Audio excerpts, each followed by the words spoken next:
Olá, bom dia para você. Pode chegar, você é mais do que bem-vindo. Nós estamos ao vivo e chegamos pontualmente naquele nosso horário de sempre. Agora são 8 horas e 31 minutos pelo horário de Brasília. E vamos juntos começar esse dia bem informados? A partir de agora, você confere as notícias do Brasil e do mundo desta quinta-feira, dia 4 de maio. Vamos então conferir o nosso cardápio de notícias. Lula embarca hoje rumo a Londres para participar da coroação do rei Charles III. Atenção, prazo para tentar entrar no primeiro lote de restituição do Imposto de Renda 2023 acaba em 6 dias, na próxima quarta-feira. Nos destaques internacionais, Comissão Interamericana de Direitos Humanos denuncia possível execução e massacre de manifestantes no Peru. E ainda, OMS faz reunião hoje para declarar possível fim da pandemia. A gente te conta tudo isso e muito mais a partir de agora. O presidente Lula embarca hoje à noite para Londres, onde vai participar da coroação do rei Charles III. E o primeiro compromisso no Reino Unido será um encontro com o primeiro-ministro Rishi Sunak, na sexta-feira. Vamos ver. Segundo o Ministério das Relações Exteriores, a chegada em Londres está prevista para acontecer por volta do meio-dia de sexta-feira, no horário local, 16 horas, no horário de Brasília. O primeiro compromisso do presidente será um encontro com o primeiro-ministro britânico, Rishi Sunak. Não há previsão de assinatura de acordos ou termos de cooperação. No entanto, os dois chefes de Estado devem reforçar parcerias já existentes. É o caso do desenvolvimento de uma nova vacina contra a Covid-19 e a participação do Reino Unido em programas ligados à proteção da Amazônia. Recentemente, o Brasil também firmou acordo para aquisição de navios patrulha para a Marinha. Depois do encontro com o primeiro-ministro às 17 horas de Londres, Lula seguirá para a recepção no Palácio de Buckingham. Nesse evento, a família real receberá as autoridades. No dia seguinte, às 11 horas locais, o presidente participa da cerimônia de coroação do rei Charles III na abadia de Westminster. E a poucos dias da cerimônia de coroação do rei Charles III em Londres, um enorme ensaio para o evento foi colocado em prática. Mas apesar da expectativa para o grande dia, britânicos questionam o dinheiro gasto que sairá dos cofres públicos. Charles III vai ser oficialmente coroado em Londres no próximo sábado, mas os preparativos para a cerimônia estão a todo vapor. Na madrugada desta quarta-feira foi realizado um grande ensaio da cerimônia rica em tradição, mas que o rei britânico quer mais simples e moderna do que a da mãe Elizabeth II há 70 anos. São esperados 2.000 convidados na abadia de Westminster, incluindo chefes de Estado, monarcas e membros da sociedade civil, em uma coroação de pouco mais de 1 hora. Em 1953, a cerimônia de Elizabeth II teve 8.000 convidados e durou 3 horas. Em um Reino Unido em plena crise, com a inflação que não fica abaixo dos 10%, uma pesquisa mostrou que para 51% dos britânicos, o evento não deveria ser pago com dinheiro público. Obviamente é uma preocupação. Penso que os organizadores levaram isso em consideração. Acho que as pessoas reconhecem que não se pode ter uma celebração tão elaborada em um cenário de inflação alta. Espero que aceitem. Vamos esperar para ver até o dia. Mas não acho que devemos parar ou cancelar só porque a inflação está alta. Apesar de outro levantamento afirmar que 64% dos britânicos dizem não estar interessados na coroação, há quem aguarde ansiosamente pela cerimônia.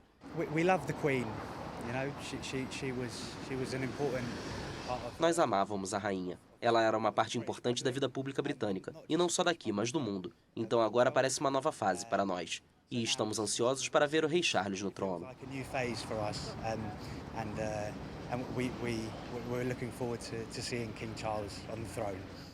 Charles III, cujo papel é meramente cerimonial e sem poder político, chega ao trono em um Reino Unido com múltiplos desafios. Entre eles, as aspirações separatistas em 2 de suas nações, Escócia e Irlanda do Norte, e a revisão do passado colonial e escravista, que levou o novo rei a apoiar uma investigação sobre o papel da monarquia no tráfico de escravos. E vamos voltar a falar aqui de Brasília. O governo publicou a nomeação do general Marcos Antônio Amaro dos Santos como ministro-chefe do Gabinete de Segurança Institucional, o GSI. O decreto está na edição do Diário Oficial da União desta quinta-feira. Com a nomeação do general Amaro, o governo devolveu para Ricardo Capelli o cargo de secretário executivo do Ministério da Justiça. A nomeação do general Amaro para o comando do GSI foi definida pelo presidente Lula e oficializada no encontro com o próprio general Amaro, além do ministro da Defesa, José Múcio Monteiro. Antes, Capelli estava no cargo de forma interina. O general Amaro foi responsável pela segurança da ex-presidente Dilma Rousseff. Ele também comandou a Casa Militar durante o governo da petista. Amaro assume o GSI com um órgão renovado. Após a demissão do ex-ministro Gonçalves Dias e nomeação de Capelli, pelo menos 146 servidores foram exonerados do gabinete. A reestruturação no quadro de servidores do GSI foi feita após a divulgação de novas imagens dos ataques golpistas do dia 8 de janeiro, gravadas pelo circuito interno do Palácio do Planalto. A suspeita é de fraude, isso porque a Polícia Federal identificou que o certificado de vacinação contra a Covid do ex-presidente Jair Bolsonaro, do PL, foi emitido através do aplicativo Conect SUS em um computador cadastrado no Palácio do Planalto. Está no documento que o ex-presidente recebeu 3 doses da vacina contra a Covid, uma da Janssen e 2 da Pfizer. Bolsonaro negou e contestou a operação realizada na casa dele em Brasília nesta quarta-feira. A reportagem é da Jaqueline Fonseca. A Polícia Federal apreendeu o celular do ex-presidente Jair Bolsonaro em uma operação que investiga a fraude em cadernetas de vacinação contra a Covid-19.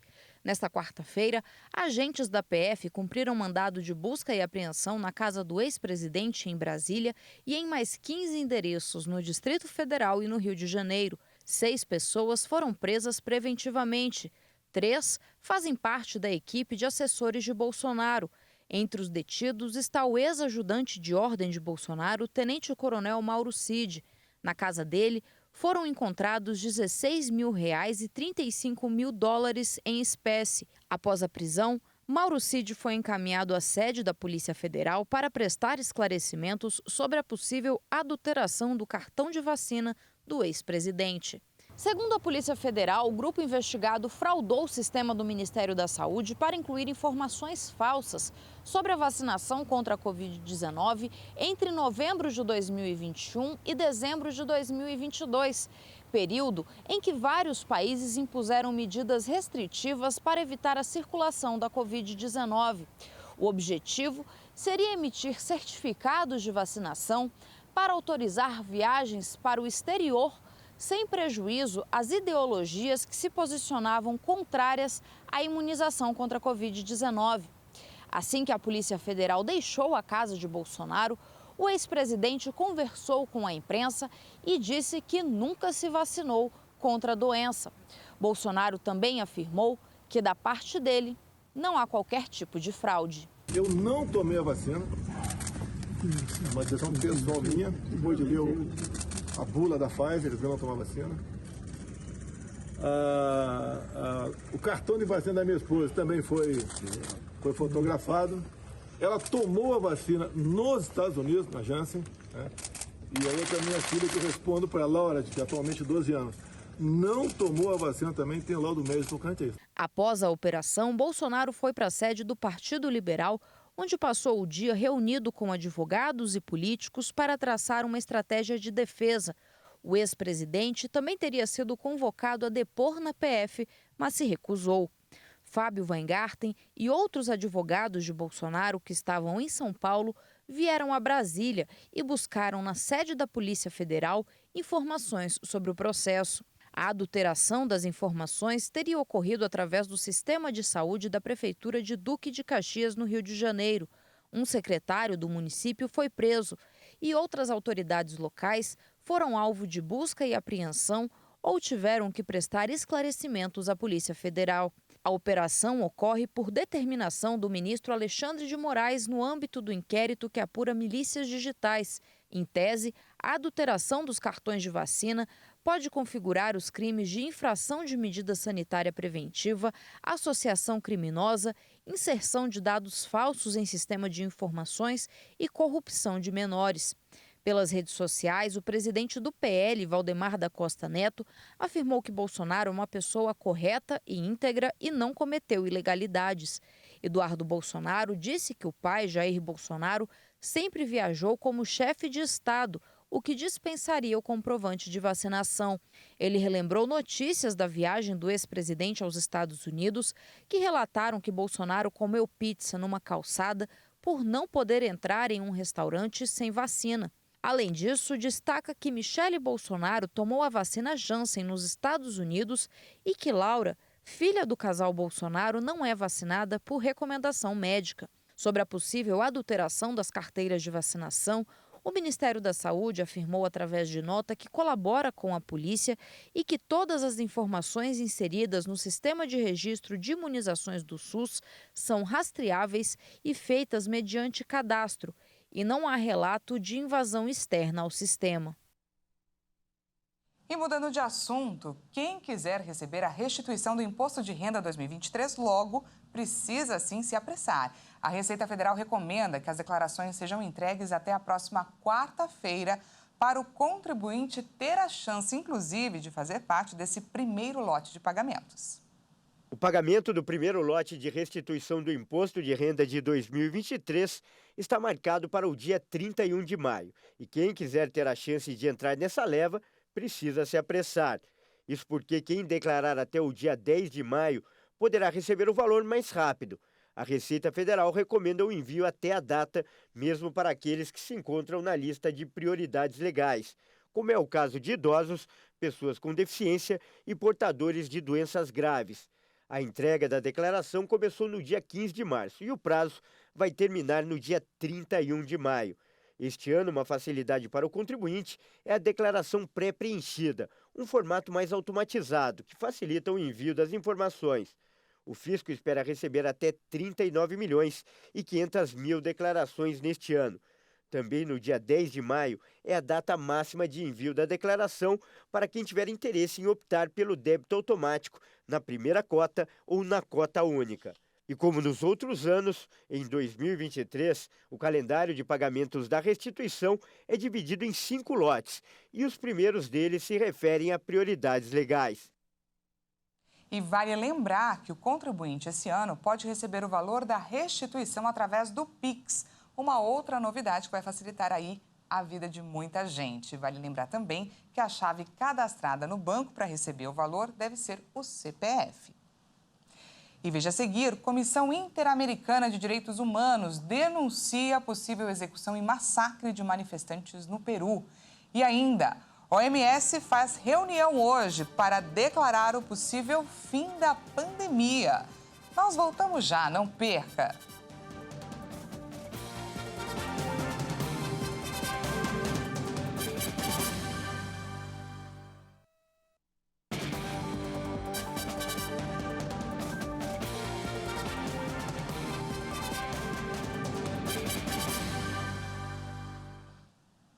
Seja bem-vindo mais uma vez, nós estamos de volta e ao vivo, 8 horas 46 minutos pelo horário de Brasília. Voltamos com mais notícias para você. Ontem foi um dia decisivo para a definição dos rumos das políticas monetárias brasileira e americana, dia conhecido como Super Quarta. Em sua primeira reunião após a apresentação do novo marco fiscal, o Banco Central brasileiro manteve a Selic em 13,75% ao ano.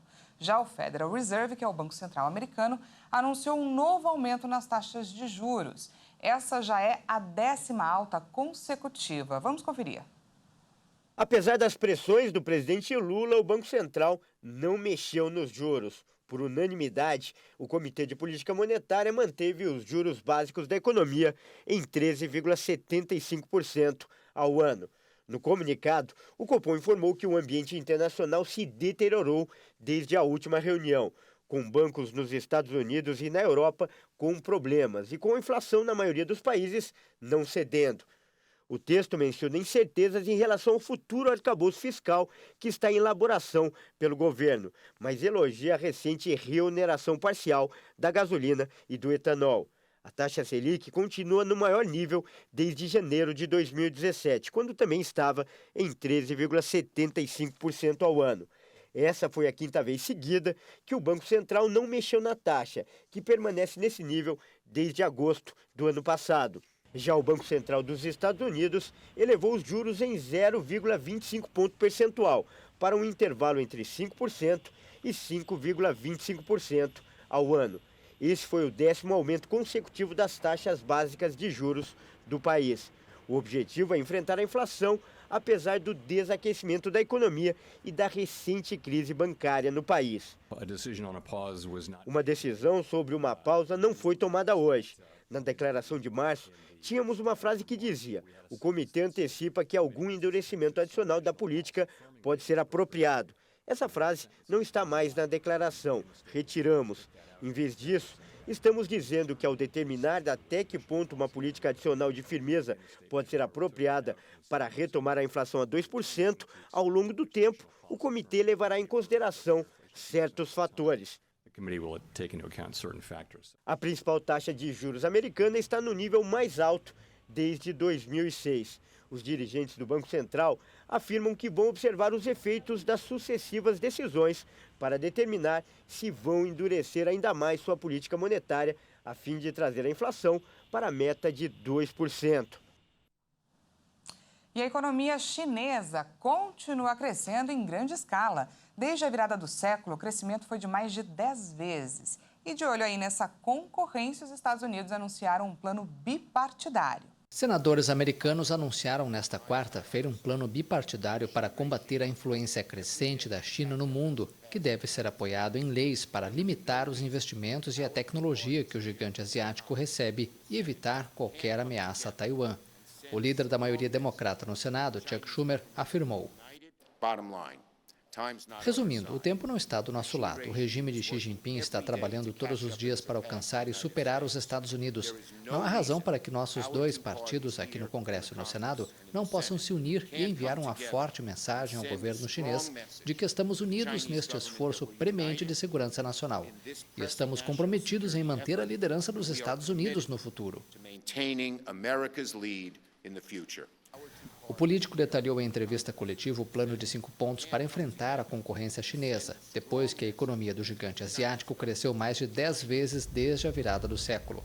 O democrata disse que serão examinadas as restrições às exportações e as sanções para restringir a capacidade de Pequim de adquirir as inovações americanas em inteligência artificial e outros desenvolvimentos tecnológicos. O Tesouro e o Departamento do Comércio teriam, a partir dessa iniciativa, o poder de revisar e deter o fluxo de dinheiro para as empresas chinesas de alta tecnologia. O plano dos congressistas incluirá propostas para evitar uma agressão chinesa a Taiwan, ilha que a China considera parte de seu território e que é a maior fabricante mundial de microprocessadores. A Comissão Interamericana de Direitos Humanos denunciou um possível massacre ocorrido no Peru durante protestos contra a presidente que entrou em exercício após a tentativa de golpe de Estado de Pedro Castilho a Dina Boluarte. Agentes seriam responsáveis por ao menos 50 mortes entre dezembro e fevereiro. Em janeiro, o Ministério Público abriu uma investigação sobre a gestão de Boluarte e de outros altos funcionários por supostos crimes de genocídio, homicídio qualificado e lesões graves. No entanto, a governante tem imunidade parlamentar até o fim de seu mandato, em julho de 2026.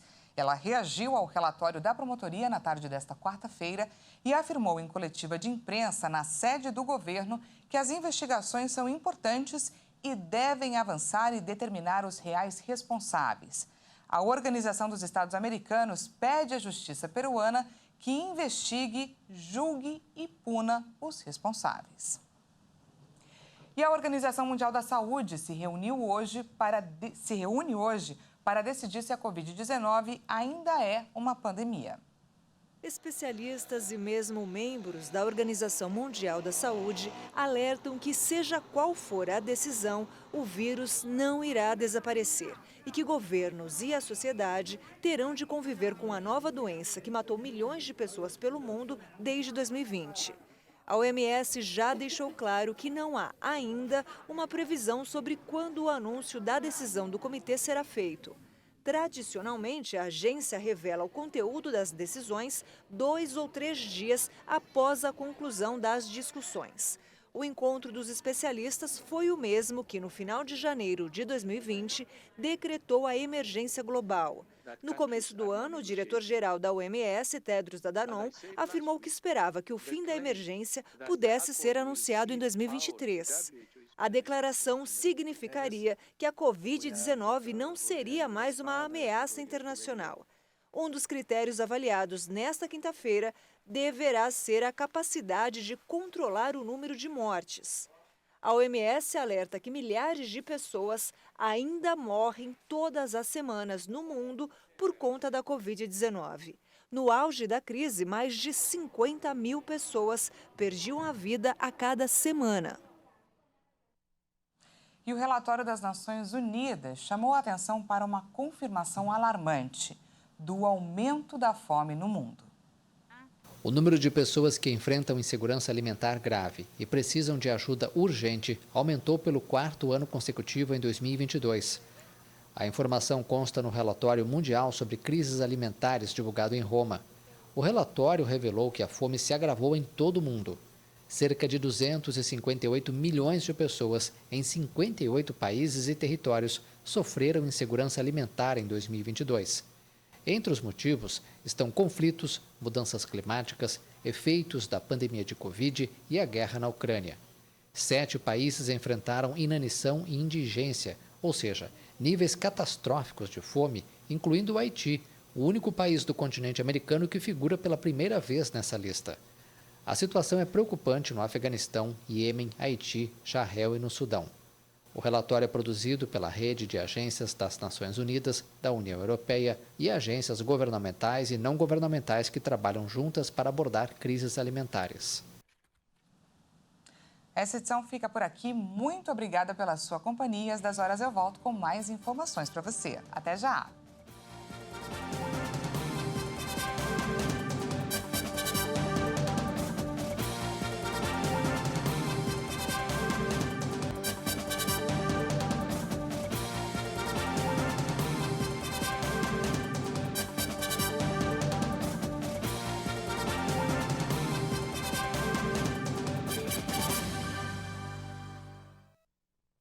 A Comissão Interamericana de Direitos Humanos denunciou um possível massacre ocorrido no Peru durante protestos contra a presidente que entrou em exercício após a tentativa de golpe de Estado de Pedro Castillo, a Dina Boluarte. Agentes seriam responsáveis por ao menos 50 mortes entre dezembro e fevereiro.